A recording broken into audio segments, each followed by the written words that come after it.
Will was saying that it's kind of hard to apply some of the like socialism concepts, ideologies in practice because you are Mm-hmm. inherently in a capitalistic system, right? And I thought to Mm-hmm. myself, if let's say you don't apply most of your concepts, right, as let's say a millionaire, and then a multimillionaire, and then a 100 billionaire, and then a billionaire, when does it start, and when can you actually make a change?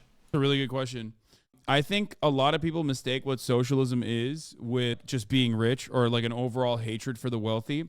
But socialism directly is about, or Marxism is directly about what your relations to the means of production are. So you and I, albeit very, very wealthy people, are still technically waged out employees. We're contracted employees of Twitch because you make money off of, serving ads, you make money off of subscribers, but then Twitch as a platform still has a lot of control over what we can say, still has a lot of control over how much money we can make off of the platform itself, where they can turn around and say, for example, 25% of your subscription revenue, 50% of your subscription revenue. So ultimately, we are still making money off of being live. Now, people will say work Omega Law, which is understandable. It's a much easier field and much more luck dependent to be super successful. But the same principle still exists that other people are making money without actually doing anything. Other people that have Amazon stock are making money off of what we are, what the value that we are generating. Okay, so we're selling our time, allowing the platform to basically pay us out in return for that, while taking a percentage of it, a tidy percentage of it off the top. Yeah, yeah. So I feel like this chain of command is endless. So always something above, and then it would be like Amazon, and then it'd be Jeff Bezos, Well, that's and why then it's that's gonna be why the it government. comes. That's why I feel it's like, about commodity production, right? Like, so a lot of rich people, for example, a lot of like actually rich people, like real rich motherfuckers, will make money off of the pre-existing money that they have. And what I mean by that is they'll put it in the stock market and they'll have their money accumulate more money as a consequence of that. You've probably done this as well.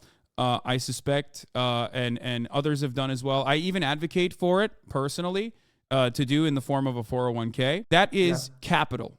So capital accumulation is, if that is your primary mode of generating value, then it's a little different than someone who is making money off of their own labor.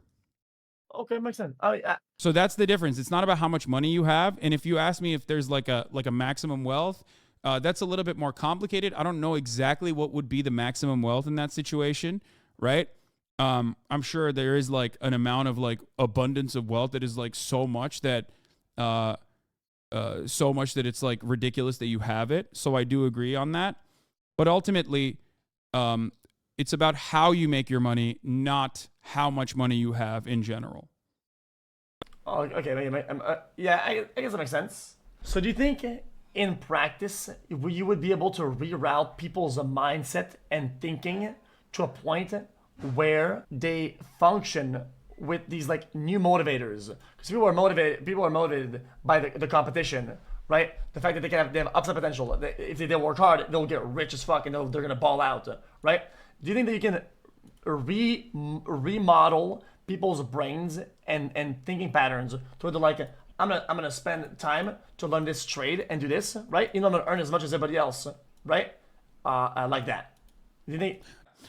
Especially because I don't think that money is the only motivator for a lot of people. I think you're a great example of this. You fucking sit around and eat your toenails half the fucking time, but you're not motivated because you're not motivated to stream as long as you do because you're going to make more money. You're motivated because you have the feeling of competition within you that you want to dominate the platform. You want to be the number one fucking content creating goblin, right? That is an additional incentivizing factor that is probably way more important for the reasons as to why you like make content than the amount of money that you're making. Yeah. Okay. I'll do the compliment, but I'm not gonna self glaze too hard, right? But I would assume that overall, in society, right? I would assume that if not motivated by this, then this would be a case if you were to replicate that in the field in the field outside. That this would be a golden goose scenario, not a golden egg. So not only a select amount of people are going to like go above and beyond, right? To have to just seek that unique fulfillment that isn't based on money or they're gonna get out of it. I feel like. Yeah. No. Yeah, no, the idea is that once your needs are met, once you reach a base level of comfort, there are additional motivators that still keep you going. And I think a lot of people actually operate this way. It's just that most people do not have the capacity to even explore that territory, where they don't even know that they could explore that territory. Now, if you were to talk about menial labor, if you were to talk about like, well, what would motivate someone to clean the toilets? Because in a society, someone is always going to clean the toilets. You are right. I think that there still needs to be a financial motivation for a lot of people to do so. There are different formations for this, different ways, like Japanese people, not to be too much of a fucking weeb, but like Japanese people clean their own space no matter what. If you watch like a Paolo video where he goes to the Panko factory, the factory owner literally cleans the toilet. And that's like, socially learned behavior. So some of this could be distributed amongst people through culture, but ultimately, if you were to have people that are going to do these tasks that are otherwise considered unfulfilling, automation picks up a lot of that slack, and those people should still be rewarded financially for doing things that other people don't want to do, and way more than they normally would. Okay. Yeah. Yeah. I get it now. I get it. I have an understanding of that perspective. I generally do. That kind of widens my mindset there.